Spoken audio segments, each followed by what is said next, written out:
Hello guys, study class में आप सभी का स्वागत है। आज हम लोग अनेकार्थक शब्दों के बारे में जानेंगे और ये हमारा अभ्यास सेट नंबर 8 है। चलिए शुरू करते हैं। पहला शब्द जो है चक्र। चक्र का मतलब होता है चाक। चक्र का मतलब होता है पहिया। चक्र हम लोग चक्कर को कहते हैं। चक्र हम लोग घेरा को भी कहते हैं। चक्र हम लोग मंडल को भी कहते हैं। किसको किसको कहते हैं चक्र? चक्र का मतलब होता है चाक, पहिया, चक्कर, घेरा और मंडल को कहते हैं।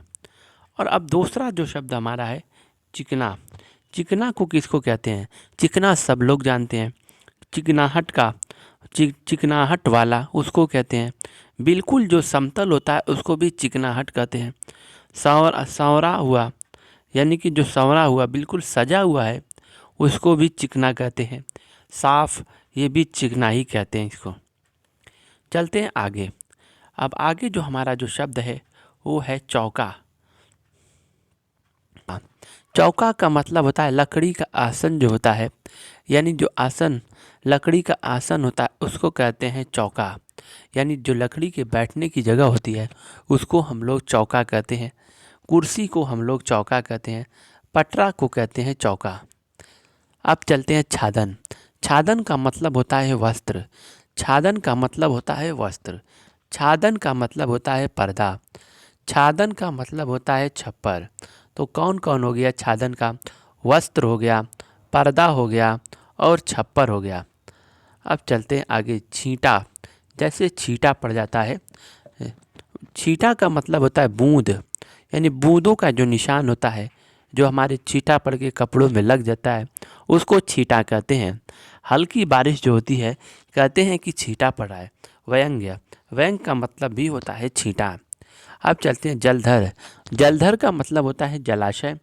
जलधर का मतलब होता है बादल और जलधर का मतलब होता है समुद्र।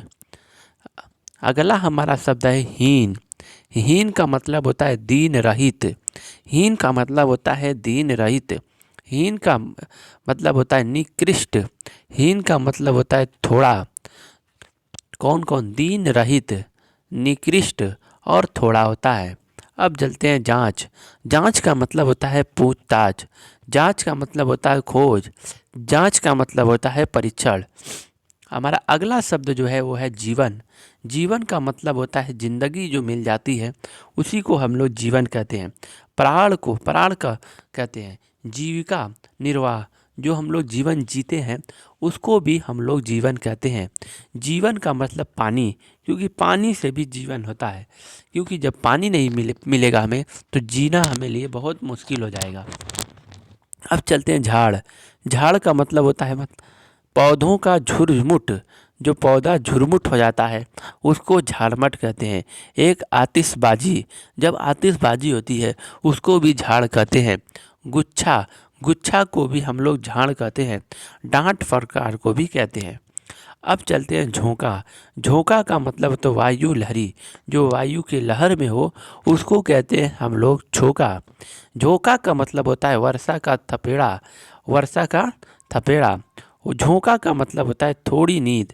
जैसे थोड़ी नींद हम लेते हैं, लगता है कि झोंका आ जाती है, उसको कहते हैं हम लोग झटका भी कहते हैं झोंका को। हमारा अगला शब्द है टीका। टीका का मतलब होता है तिलक। टीका लगाते हैं यानी तिलक जो लगाते हैं उसको कहते हैं। फलदान को कहते हैं। व्याख्या जो हम लोग करते हैं विस्तार से उसको भी हम लोग टीका कहते हैं। टीप, टीप का मतलब होता है दुरांजे भरने का काम। दुरांजे भरने के काम को हम लोग भी क्या कहते हैं? टीप कहते हैं। टीप का मतलब होता है तीव्र उच्चारण, यानी जो बहुत तेजी के साथ बोल रहा है, उच्चारण कर रहा है, उसको भी हम लोग टीप कहते हैं। टीप का मतलब सेना की टुकड़ी को भी हम लोग टीप कहते हैं। व्याख्या को भी हम लोग टीप कहते हैं। दस्तावेज को भी टीप कहते हैं। हुंडी को भी हम लोग कहते हैं। कौन कौन है? दुरांजे भरने का काम, तीव्र उच्चारण जो करता है, सेना की टुकड़ी को भी कहते हैं, व्याख्या को कहते हैं, दस्तावेज को कहते हैं और हुंडी को भी हम लोग टीप कहते हैं। टेक, टेक का मतलब जो होता है टेक लगा लेना, मतलब किसी चीज़ में सहारा लगा लेना, यानी सहारा देने की लकड़ी को भी हम लोग टेक कहते हैं। साधुओं की आधारी, साधुओं की जो आधारी होती है उसको भी टेक कहते हैं। आग्रह करना, आग्रह जो करता है उसको भी टेक कहते हैं। आदत को कहते हैं। गीत का छोटा पर, ठीक है ना, ये है टेक के। आदत को भी और गीत को भी कहते हैं। ठहरना, ठहरना का मतलब होता है कहीं रुक जाना, यानी ठिकना, यानी शांत हो जाना, यानी पक्का हो जाना किसी चीज़ में, यानी ठहरना है तो। अब चलते हैं ठाकुर। ठाकुर का मतलब होता है देवता। ठाकुर का मतलब होता है देवता। ठाकुर का मतलब होता है ईश्वर। ठाकुर का मतलब होता है मालिक। ठाकुर का मतलब होता है क्षत्रिय। ठाकुर का मतलब होता है नाई। क्या क्या है? देवता, ईश्वर, मालिक, क्षत्रिय और नाई होता है। अब चलते हैं ठस। ठस का मतलब होता है बहुत कड़ा, यानी भारी, बहुत घना होता है, ठसा हुआ है। बुनावट वाला, उसको भी हम लोग ठस कहते हैं। कंजूस को भी हम लोग कहते हैं। आलसी को भी कहते हैं। हठी को भी कहते हैं। कंजूस हो गया, आलसी को और हठी को भी हम लोग ठस कहते हैं, यानी ठस मस है, अपनी बात से हट नहीं रहा है। अब चलते हैं डूबना। डूबना का मतलब होता है अस्त होना, यानी डूबना का मतलब होता है अस्त होना, पानी के नीचे जाना, नष्ट हो जाना या समाप्त हो जाना, ये डूबना है। ढर्रा, ढर्रा का मतलब होता है रूप, कोई रूप ले लेना, यानी पद्धति को भी हम लोग ढर्रा कहते हैं। कोई उपाय होता है उसको भी ढर्रा कहते हैं। व्यवहार को भी हम लोग ढर्रा कहते हैं। जैसे रूप, पद्धति, उपाय, व्यवहार को भी हम लोग ढर्रा कहते हैं। अब चलते हैं ढीला। ढीला का मतलब कम कसा हुआ, जो कम कसा हुआ होता है, नाप से बड़ा। आलसी को भी ढीला कहते हैं। शिथिल को भी हम लोग ढील ढाला कहते हैं। अब चलते हैं तारक। तारक का मतलब होता है तारने वाला, तारा। आँख की पुतली को भी हम लोग तारक कहते हैं। तारा हो गया और तारने वाला।